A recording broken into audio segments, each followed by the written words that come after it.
Thank you, Mr. Chairman. His Excellency Recep Tayyip Erdogan, His Excellency Flex Tishakeri, Chairperson of the African Union, His Excellency Moussa Faki Mohammed, Chairperson of African Union Commission, distinguished Justice, Excellencies, brothers and sisters. I would like to begin by thanking the government of Turkey and its people for the exceptional hospitality accorded to me and my delegation. It's an enormous pleasure and honor to be addressing you all at the third Turkey-African Summit here in the historic and beautiful city of Istanbul in Turkey. I congratulate both the Turkish government and African Union for jointly organizing this important summit, which focuses on enhanced partnership for common development and prosperity for Turkey and ourselves, its African partner states. I want to personally recognize the visionary leadership of President Recep Tayyip Erdogan in bringing Africa to the forefront of Turkey foreign policy. Likewise, I welcome the efforts of the African Union leadership in seeking to further strengthen global multilateral ties to ensure the progress and prosperity of our continent for betterment of our people. Indeed, without enhancing partnership, common development and progress is not possible in this new age of greater interconnectivity and interdependence. Excellencies, distinguished guests, and brothers and sisters, Turkey and Africa share a historical bond of friendship built on mutual respect, trade, culture, security cooperation, and people-to-people relations. Today, we are rightfully discussing how to best build on this to create even greater opportunities for our two sides in all key areas of multilateral and bilateral relations. The devastating global impact of the COVID-19 pandemic and its disproportionate effects on the African continent reminds us all of the urgent need to review and intensify all relationship and partnership that are mutually beneficial for the well-being and development of our people and countries. Without this, it will be impossible to address the unjust global disparity in accessing medical treatment and vaccines between developed and developing nations. In Somalia, we are convinced that a more just allocation of such vital resources is imperative and would go a long way in creating a more resilient and sustainable global recovery.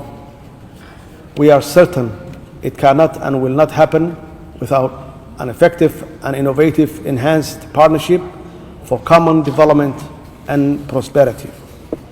Excellencies, distinguished guests, and brothers and sisters, Turkey is a valuable supporter of Somalia's development.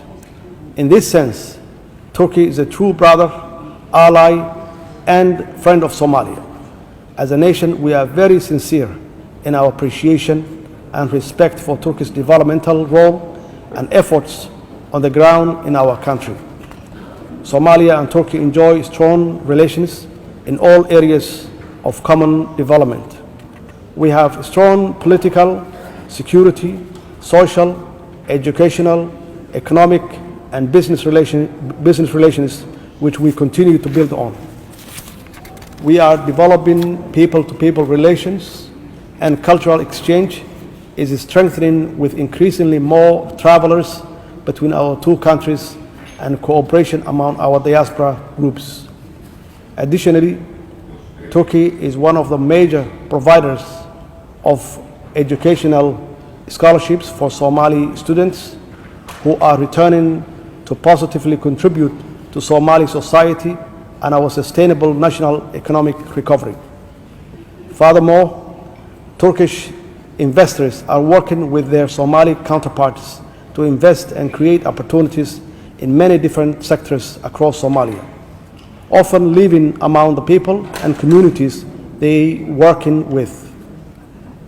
This is the best sign that Somalia is open and ready for other direct foreign investment from all over the world. Like the rest of the world, Somalia has been terribly affected by the COVID-19 pandemic. Turkey has supported Somalia's response to COVID-19 through its economic support to the national budget at this critical time and through the provision of high-quality medical expertise and facilities in Mogadishu Erdogan Hospital. Some of our citizens were also provided critical and urgent medical assistance with COVID-19 in hospital in Turkey, and 4 full plane load of COVID-19 related materials, including essential PPE and breathing machines, were provided to our government that improved our clinical operations responses and results. Furthermore, and very proudly, some of the bright young doctors on the front line of fighting COVID-19 in Somalia across the national health system were educated and trained in Turkey.